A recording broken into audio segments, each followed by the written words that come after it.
Saudi अरब की जेलों में बंद विदेशी कैदियों में सबसे बड़ा हिस्सा किस देश का है? आंकड़े बताते हैं कि वहां की जेलों में बंद जेबकतरों और गिरोह बनाकर भीख मांगने वालों में से 90% से ज्यादा लोग सिर्फ पाकिस्तान से आते हैं। ये कोई मामूली क्राइम रिकॉर्ड नहीं है, बल्कि एक ऐसा इंटरनेशनल मुद्दा बन चुका है जिसने एक देश की साख को पूरी तरह से दांव पर लगा दिया है। इसी वजह से पाकिस्तान सरकार को अपने ही नागरिकों के लिए एक बेहद सख्त और शर्मिंदा करने वाली एडवाइजरी जारी करनी पड़ी है। पाक दूतावास ने सऊदी जाने वाले उमराह यात्रियों और वर्कर्स को सीधी चेतावनी दी है कि वे वहां जाकर भीख मांगना, बिना परमिशन पैसे जुटाना और वीजा नियमों को तोड़ना तुरंत बंद करें। अगर कोई भी व्यक्ति इन हरकतों में लिप्त पाया जाता है तो उसे सीधे अरेस्ट किया जाएगा, जेल भेजा जाएगा और फिर हमेशा के लिए डिपोर्ट यानी देश से बाहर कर दिया जाएगा।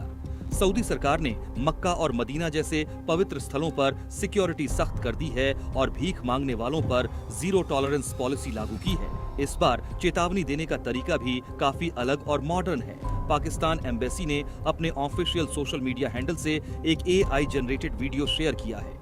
इस वीडियो में दिखाया गया है कि कैसे एक पाकिस्तानी नागरिक सऊदी कानून तोड़ता है और वहां की पुलिस उसे हथकड़ी लगाकर जेल में डाल देती है। डिजिटल जमाने में अपने ही लोगों को सुधारने के लिए ऐसा विजुअल कंटेंट इस्तेमाल करना यह दिखाता है कि सिचुएशन कितनी सीरियस हो चुकी है। यह मामला सिर्फ कुछ लोगों के भीख मांगने तक सीमित नहीं है, इसके पीछे एक पूरा ऑर्गेनाइज्ड सिंडिकेट काम कर रहा है। पाकिस्तान से हजारों लोग उमराह और पॉकेट फ्रेंडली वीजा का बहाना बनाकर सऊदी अरब जाते हैं। वहां पहुंचकर ये लोग पवित्र धार्मिक स्थलों के बाहर गिरोह बनाकर भीख मांगते हैं और टूरिस्ट्स को परेशान करते हैं। सऊदी ओवरसीज मिनिस्ट्री की रिपोर्ट्स में भी यह बात सामने आ चुकी है कि मक्का की ग्रैंड मस्जिद और मदीना की पैगंबर मस्जिद के आसपास पकड़े जाने वाले ज्यादातर जेबकतरे और भिखारी पाकिस्तानी पासपोर्ट पर ही ट्रैवल करते हैं। इस ट्रेंड का असर अब सिर्फ क्राइम रेट पर ही नहीं, बल्कि पाकिस्तान की इकोनॉमी और आम नागरिकों के फ्यूचर पर भी पड़ रहा है।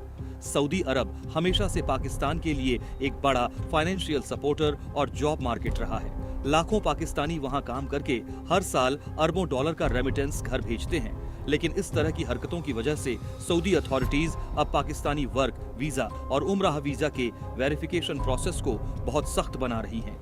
इसका सीधा नुकसान उन बेकसूर लोगों को झेलना पड़ रहा है जो सच में नौकरी करने या इबादत के इरादे से वहां जाना चाहते हैं। इसके अलावा सऊदी सरकार अपने वीजा रूल्स को लेकर अब बेहद सख्त हो गई है। ओवरस्टे करना यानी वीजा खत्म होने के बाद भी वहां रुकना या जिस काम का वीजा है उसे छोड़कर कोई दूसरा अनधिकृत काम करना अब भारी पड़ सकता है। दूतावास ने साफ कर दिया है कि किसी भी तरह की लोकल चैरिटी या पैसों की मदद केवल लीगल और ऑफिशियल रास्तों से ही ली जा सकती है। रास्ते पर खड़े होकर पैसे मांगना या गैर कानूनी सर्विस देना सीधे जेल का रास्ता तय करेगा। पिछले साल 16 लाख से ज्यादा श्रद्धालुओं ने हज किया था, जिनमें से 15 लाख से अधिक विदेशी थे। इतने बड़े ग्लोबल इवेंट में जब किसी एक देश के नागरिक ऑर्गेनाइज्ड बेगिंग में पकड़े जाते हैं तो वह पूरे देश के इमेज पर सवाल उठाता है। पाकिस्तान की यह नई एडवाइजरी और AI वीडियो कैंपेन इसी डैमेज कंट्रोल की एक कोशिश है ताकि सऊदी अरब के साथ उसके कूटनीतिक और आर्थिक रिश्ते और खराब न हों।